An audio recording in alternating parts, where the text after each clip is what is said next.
Well, gun switches are gaining popularity in recent years and raising concerns for law enforcement. They're small devices added to the back of a gun, making it essentially automatic. Our Madeline Bierster sat down with federal investigators to show us what these devices are and how prevalent they've become in recent years.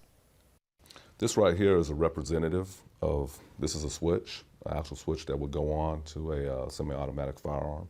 And it just pretty much pops in and they're ready to rock and roll. And but this is metal.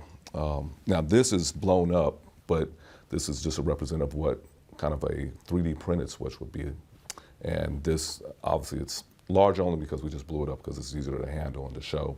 But it's plastic, you know, whatever material was made. But these are generally printed within, you know, less than 5 minutes. You can have one printed up. A small device, but extremely deadly, Glock switches, as they're known. They're being shipped in from China or 3D printed. It's extremely dangerous. It's a public safety issue. In the last several weeks, a Waycross man, James Timothy Johnson, was sentenced to 20 months in prison, followed by 3 years of supervised release. A grand jury found him guilty of knowingly possessing a machine gun by having this conversion device, known as a Glock switch. Benjamin Gibbons is a special agent with the ATF in Atlanta. Georgia, for the past probably 5-6 years, they started to pick up in here recently in the past 3 years. The data shows nationally there's been a 570% increase in law enforcement finding guns with machine gun conversion devices at crime scenes. A recent report by ATF shows between 2012 and 2016, they seized 814 of them.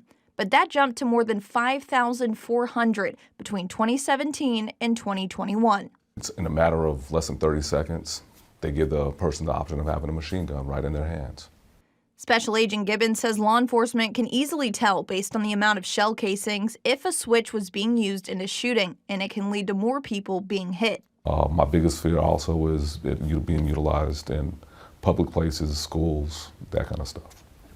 Under federal law, it's unlawful to possess a machine gun conversion device. Agents continue to try and keep them out of people's hands. It enables the individual who's enacting the violent crime to have a lot of firepower downrange, but not only that, they can't control the firearm.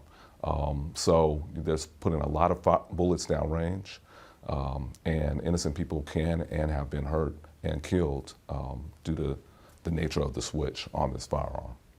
ATF agents have held training for state, local, and federal investigators on how to identify these devices at crime scenes as they try to prevent more of them from coming into our community. Reporting in Savannah, Madeline Bierster, WTOC News.